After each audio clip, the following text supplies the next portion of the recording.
Hi there, my name is Emma Allen. The career that I chose is nursing.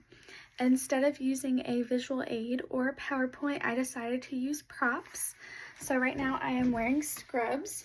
This is something that most nurses would wear. This is what I wear to work. A badge, this is also what I wear to work. And then a stethoscope. I don't use this yet because I'm a tech, but this is what I have for nursing school. Just a little bit of information about the stethoscope.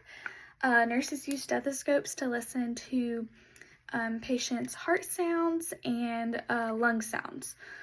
So this part of the stethoscope is called the diaphragm, which is used for high pitches, to listen to high pitches, and then the smaller part is called the bell, which is used to listen to low pitches, such as like the heart valves.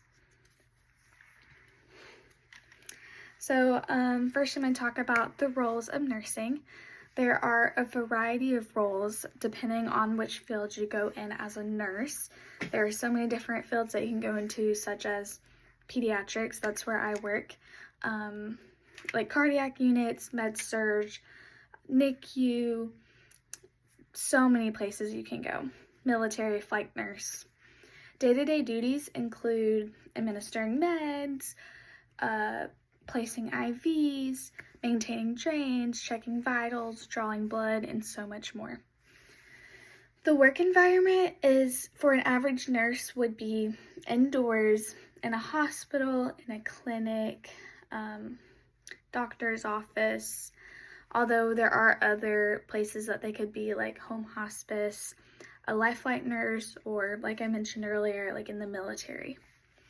Education required for becoming a nurse is an RN license, which is an associate's degree minimum, but you can also get your bachelor's, master's, and doctorate in nursing.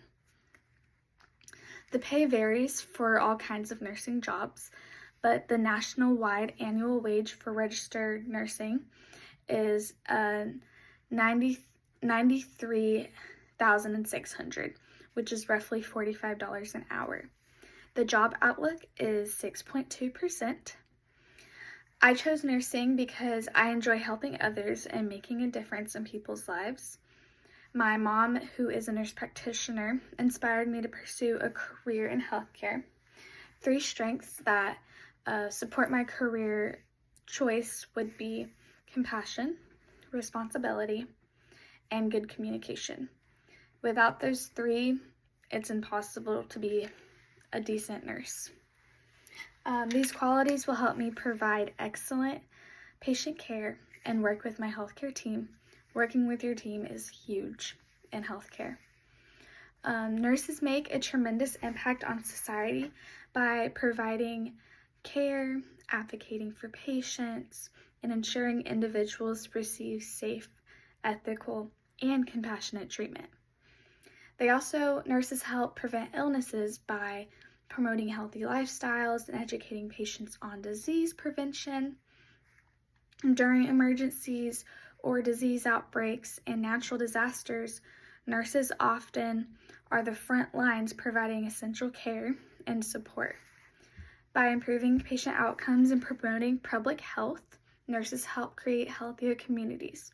Their dedication to caring for others demonstrates social responsibility by putting the needs of patients and society first.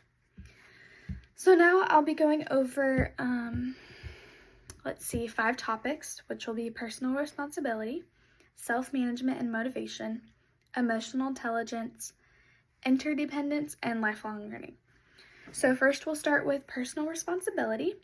This would be taking accountability for providing safe, ethical, and patient care, following policies, and admitting mistakes when necessary, like taking accountability. Next is self-management and motivation. This would be staying organized, manage time during long shifts, remain motivated to continue to provide quality care, even in stressful situations.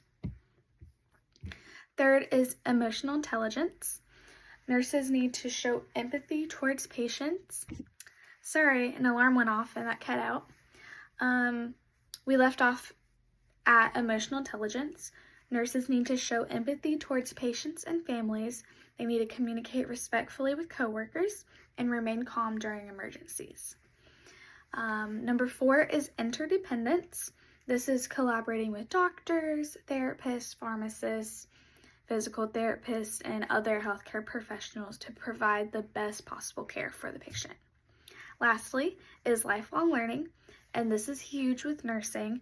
Nurses are constantly learning newer and newer stuff that keeps coming out with research. This would mean continuing learning through continuing education, like I just mentioned, through like certification, staying up to date on medical research, treatments, technology, to provide the highest quality care.